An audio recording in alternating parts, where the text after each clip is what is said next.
नमस्कार मित्रों, मैं हूं डॉक्टर हरिनिवास।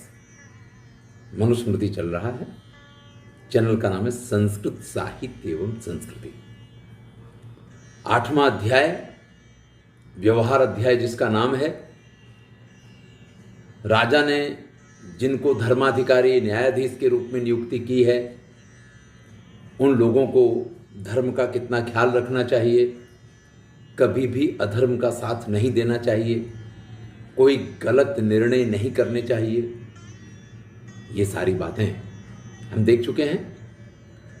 कहा था कि धर्मासन पे बैठने के बाद लोकपालों को प्रणाम करके एक प्रकार की शपथ लेकर के कि हम कोई भी गलत निर्णय नहीं करेंगे। उनको बैठना चाहिए, कार्य को देखना चाहिए। आगे की चर्चा करते हैं। 24वां श्लोक है, 8वां अध्याय है। अरथा अनरथा उभौ बुद्ध्वा धर्म अधर्मौ च केवलो वर्ण क्रमेण सर्वाणि पश्येत कार्याणि कार्येण।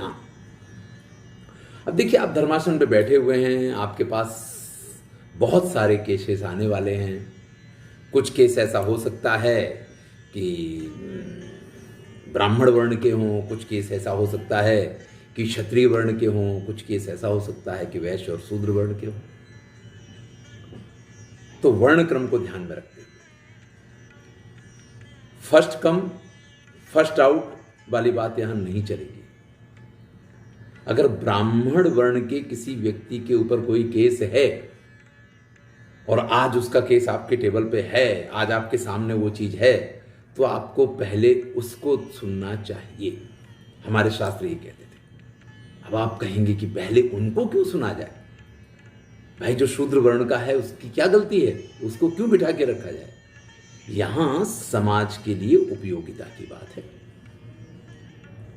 अगर कोई ब्राह्मण है, कोई इस प्रकार की उसमें है कि जिसका समय बहुमूल्य है, तो आप उसको अगर उस सभा में बिठा करके समय बर्बाद करते हैं, तो ये सिर्फ उस व्यक्ति विशेष का समय बर्बाद नहीं होता है, इससे संपूर्ण समाज को हानि पहुंचती है।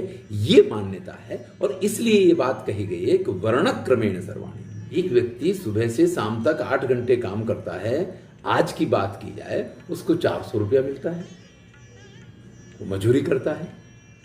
और एक व्यक्ति एक विजिट के लिए कहीं जाता है और वो कुछ बातें बताता है और पता चला कि वो एक बार आने की, एक विजिट की फीस 10,000 रुपया लेता है। उससे भी ज़्यादा हो सकती है। मैं तो एक सामान्य व्यक्ति हूँ, इसलिए सामान्य बात कर सकता हूँ।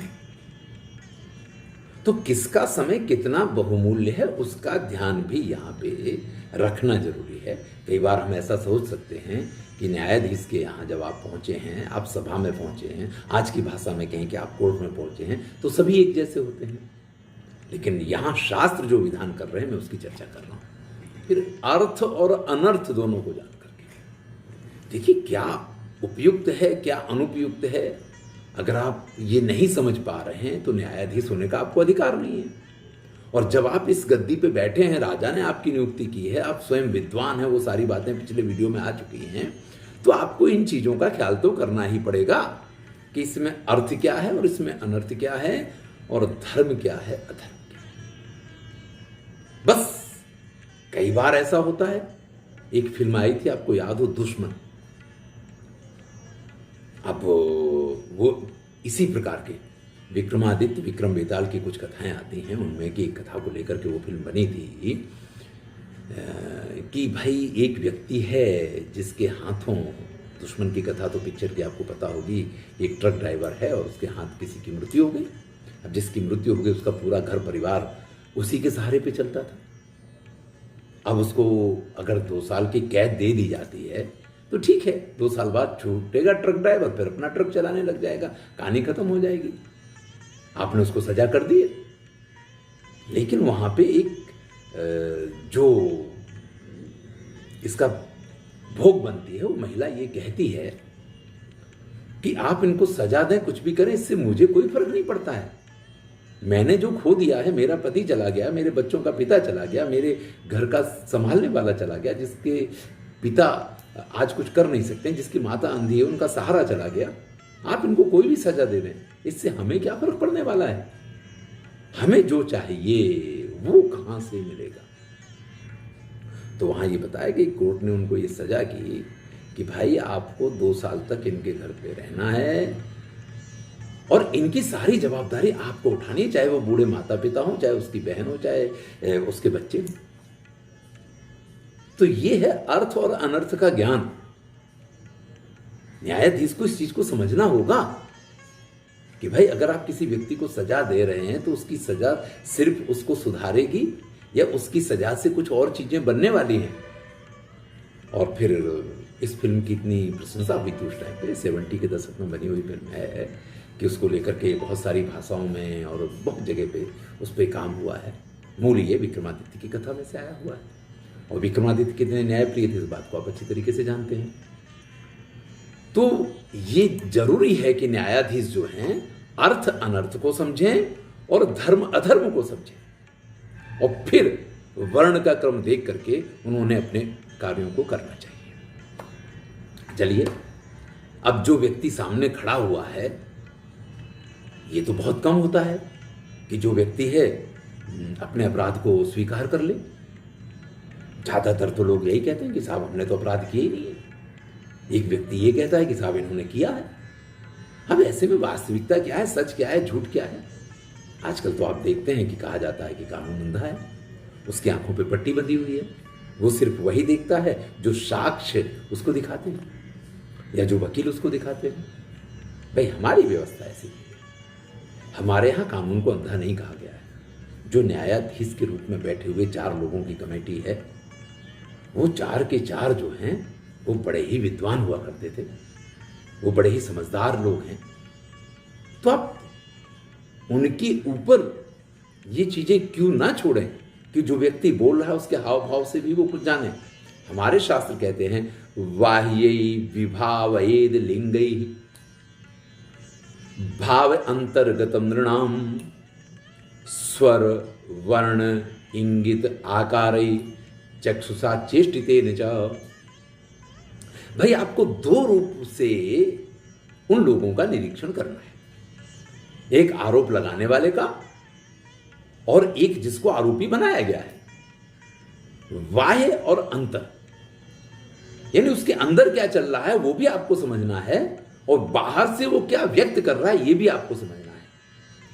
अब इस चीज को न्यायाधीश कैसे समझेंगे इसकी भी व्यवस्था बताते हैं कि उनके बोलने के जो स्वर निकल रहे हैं।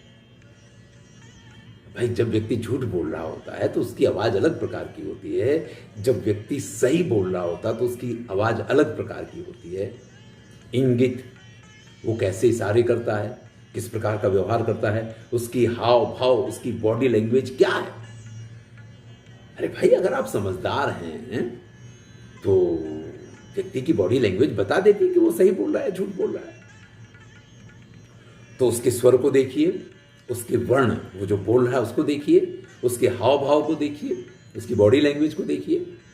चक्षुषा, भाई हमारे यहां बहुत इस बात को कहा जाता है कि व्यक्ति मुंह से झूठ बोल सकता है लेकिन उसकी आंखें झूठ नहीं बोला करती हैं। आंखों से जिस दिन व्यक्ति झूठ बोलने लग जाएगा ना उस दिन उसको पकड़ना कठिन है। तो यहां कहते हैं कि आप उनकी आंखों को देखिए। चेष्टितेन चा, चेष्टितेन का अर्थ यह है जब वो बोल रहा है तो उसकी हाव भाव भंगिमा कैसी है। भाई झूठ बोल रहा होगा तो आपकी आंखों में आंख डाल के वो नहीं बात को कह पाएगा। अगर सच बोल रहा है तो उसको अपनी नजर झुकाने की जरूरत नहीं पड़ेगी। लेकिन कुछ लोगों का स्वभाव ही ऐसा होता है कि वो कभी आंखें उठा के बात ही नहीं किया करते हैं। तो फिर आप इसी बात के ऊपर मत रह जाइएगा, उसके अंतर विकारों को भी समझिए। तो उसकी शक्ल से समझिए कि उसकी शक्ल पे 12 बजे हुए हैं या उसकी शक्ल प्रफुल्लित है या बहुत परेशान है। वो उसके कई बार ऐसा होता है कि मजबूरी में व्यक्ति को बोलना एक चीज पड़ती है और अंदर से वो इशारे कुछ और कर रहा होता है कि मैं जो कुछ कह रहा हूं वो झूठ कह रहा हूं, ये कहना मेरी मजबूरी है। ये भी संभव है ना। तो उसके आकार को समझिए, उसके इशारों को समझिए, उसकी गति को समझिए, उसकी चेष्टा को समझिए और उसकी भाषा को समझिए। ये अंतर प्रमाण है। बाह्य प्रमाणों की बात की थी, अंतर प्रमाणों की बात कर रहे हैं कि उसका आकार क्या कह रहा है, उसके इशारे किस तरफ हैं, पसीना छूट गया है व्यक्ति को बोलते बोलते। तो ये भी तो एक प्रकार से स्थितियां हैं जिनको समझना पड़ेगा। तो इन सारी चीजों का विचार करके नेत्र वक्त्र विकार, उसकी आंखें क्या कह रही हैं, उसका चेहरा क्या कह रहा है, उसके शरीर के हाव भाव विकार क्या कह रहे हैं। मैंने कहा कि पसीना छूट गया बोलते बोलते, तो आपको समझना पड़ेगा कि क्यों पसीना छूट गया है। और एक व्यक्ति बोल रहा है, प्रफुल्लित है, वो जो बात कह रहा है उसको इस चीज़ का विश्वास है कि आज न्यायाधीश के सामने हम आ गए हैं तो आज तो हमें न्याय मिल ही जाएगा। तो अगर वो सही है तो उसके चेहरे के भाव कुछ और कह रहे होंगे, और जो पकड़ के आया है या जो गुनहगार है उसके हाव भाव कुछ और होंगे। मैं ये नहीं कह रहा हूँ कि हमेशा ये सारी चीज़ें, लेकिन इतनी चीज़ों को जो समझ सकता है वो कहीं ना कहीं चोर को अवश्य पकड़ लेगा। तो कानून अंधा है ये तो नहीं कहा जा सकता है, या कानून सिर्फ गवाही के आधार पर ही अपना निर्णय दे, ये बात जो है आज के न्याय की प्रक्रिया में जो है उस चीज के साथ हमारे शास्त्र सम्मत नहीं होते हैं। तो कहते हैं अंतर और बाह्य विकारों को बराबर समझ करके और मनुष्य की चेष्टाओं को देख करके उन धर्माधिकारियों को, उन सभा पंडितों को इस चीज का निर्णय लेना चाहिए। चलिए अगले विषय पे चलते हैं कि बाल दायादिकम रिक्तम तावद राजानुपालयित। मान लीजिए कोई बालक है, उसके पिता परिवार के लोगों की मृत्यु हो गई, वो अकेला बचा है। हो सकता है कि उसके चाचा वगैरह हों, लेकिन उसके पास बड़ी संपत्ति है। तो राजा की ये जवाबदारी है कि उसकी संपत्ति सुरक्षित रहे जब तक वो बालिग ना हो जाए, यावत मत्स्यात् समावृत्तो, जब उसका समावर्त संस्कार हो जाए, यानी जब उसका ग्रेजुएशन पूरा हो जाए, वो अपना विद्याध्ययन पूरा कर ले, तब जाकर के, सीधी भाषा में क्या, पढ़ा नहीं भी गया विद्यालय में पढ़ने के लिए, नहीं वो ग्रेजुएट हुआ, तो आयु के हिसाब से यावत चातीत शैशव, जब तक उसकी शिशु अवस्था, यानी जब तक उसकी बाल्यावस्था पूरी नहीं हो जाती है, तावद राजानुपालयित, तब तक राजा की जवाबदारी है कि उसके धन की रक्षा करे। ऐसा ना हो कि उसका जो धन है दूसरे लोग उसको चर जाएं, और वास्तव में जिसकी वो चीज है, जब उसको उसकी जरूरत हो तो उसको उसकी प्राप्ति ना हो। तो तब तक बालक के लालन पालन की संपूर्ण जवाबदारी सरकार की है, और उसकी धन की रक्षा की भी जवाबदारी सरकार की है। इसी प्रकार से अगर कोई अपुत्री है, कोई ऐसी स्त्री है कि जिसका पति भी नहीं है और जिसके पुत्र की भी मृत्यु हो गई, लेकिन संपत्ति उसके पास बहुत है, या कोई ऐसी माता है कि जिसके पुत्र को पुत्र निकल जाए और वो अपने पुत्रों से अपने धन की रक्षा चाहती हो, कोई पतिव्रता स्त्री हो, पति की मृत्यु के बाद वो दूसरा विवाह नहीं करना चाहती है, वो दूसरे किसी व्यक्ति के साथ नहीं रहना चाहती है, तो ऐसे हर व्यक्ति का जो गुड़ की तरह मीठा है और जिसके आसपास उसके धन के लालच में बहुत सारी मधुमक्खियां टूटने वाली हैं, ऐसे हर व्यक्ति की सुरक्षा की जवाबदारी राजा की बनती है। चाहे वो विधवा हो, चाहे वो पतिव्रता हो, चाहे वो निपुत्री हो, या कोई ऐसी स्त्री हो जिसके कुल परिवार में कोई भी ना हो, तो इन सब की सुरक्षा की जवाबदारी राजा की बनती थी। जीवंती नाम तो तासाम ये तद्धरेयु स्वबांधव, भाई जब तक वो लोग जिंदा रहे तब तक उनका धन उनके उपयोग में आना चाहिए, जिस प्रकार से उनको उपयोग करना है। लेकिन कोई उनके धन को उनके पास से छीन ले, कोई उनके धन का उनका बंधु बांधव मित्र सखा या संबंधी हरण कर ले, तो जैसे चोर को दंड दिया जाता है, इस प्रकार से राजा को उसके बंधु बांधवों को दंड देना चाहिए। अगर कोई स्त्री, उसके पति ने सारी संपत्ति एकत्रित की है और उसका पुत्र उसके पास से उसकी संपत्ति छीन लेता है, भले उसका अधिकार है, लेकिन अगर वो स्त्री इस चीज की फरियाद करती है कि ये मेरे साथ मेरी संतान ने गलत किया है, तो भी वो दंड का अधिकारी था। हाँ, मरते मरते पिता इस चीज को निर्णय करके गया, इतनी संपत्ति स्त्री की होगी, इतनी संपत्ति पुत्र की होगी, तो पुत्र की संपत्ति पे पुत्र का अधिकार है। नहीं भी मरते मरते पिता ने ये निर्णय दिया है तो भी पिता की जितनी संपत्ति पे पुत्र का अधिकार है, स्त्री का भी भाग होता है, तो उसकी माता का भी अधिकार बनता है।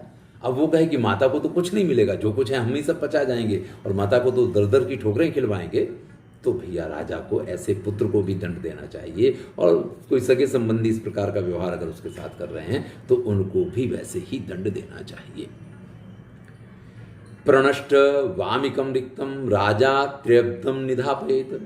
अब भाई कुछ संपत्ति ऐसी हो सकती है कि जिसके घर में कोई है ही नहीं और उसकी मृत्यु हो गई।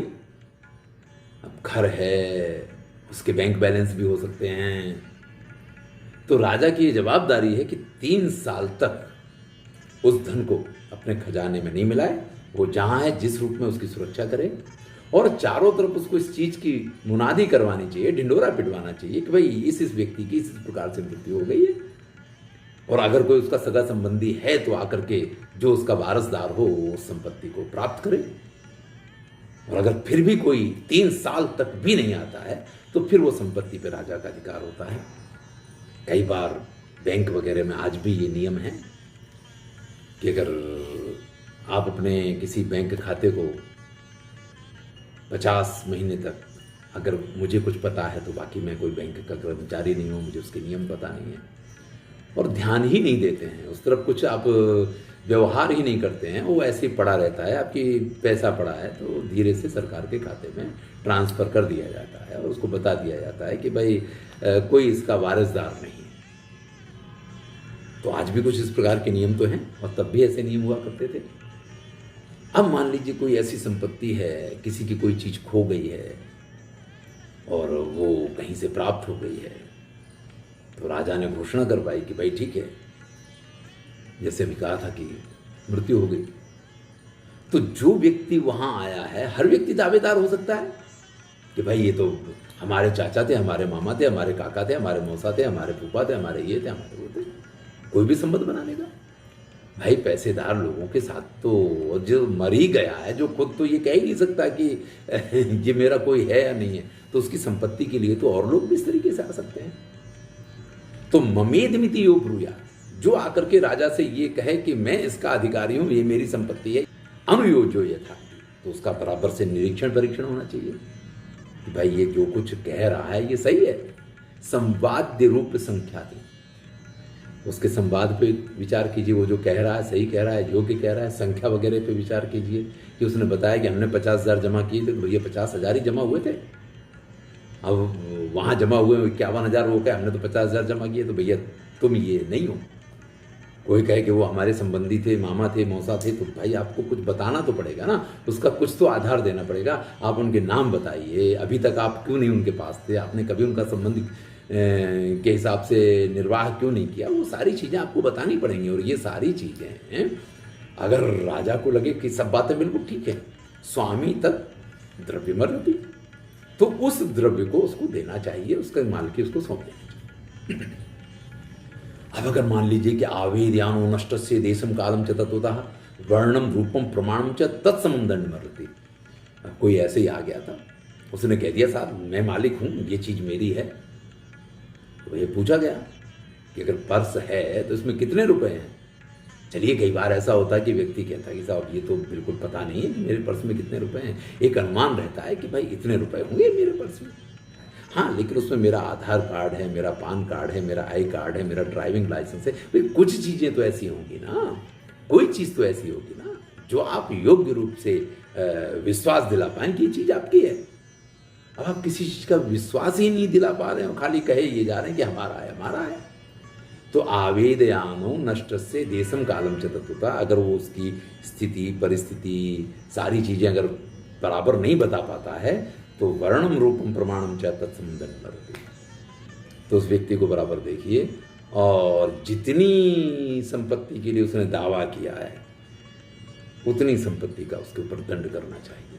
यानी ये निश्चित रखिए कि कोई भी आ जाए मुंह उठा करके और आपके पास दावा करने लग जाए, ये हिम्मत व्यक्ति की नहीं पड़नी चाहिए। अगर सत्य है तो ही वो दावा करे, अगर असत्य है तो उसकी हिम्मत नहीं होनी चाहिए कि वो आकर के दावा कर दे, क्योंकि उसको ये पता होना चाहिए कि अगर मेरा दावा झूठा निकला तो फिर भैया लेने के देने पड़ जाएंगे। मान लीजिए कि कोई ऐसी नष्ट संपत्ति प्राप्त हो गई। चलिए अब इसकी चर्चा हम अगले वीडियो में करेंगे। निधि और नष्ट संपत्ति की चर्चा हम अगले वीडियो में करेंगे। मैं हूं डॉक्टर हरिनिवास और चैनल का नाम है संस्कृत साहित्य एवं संस्कृति।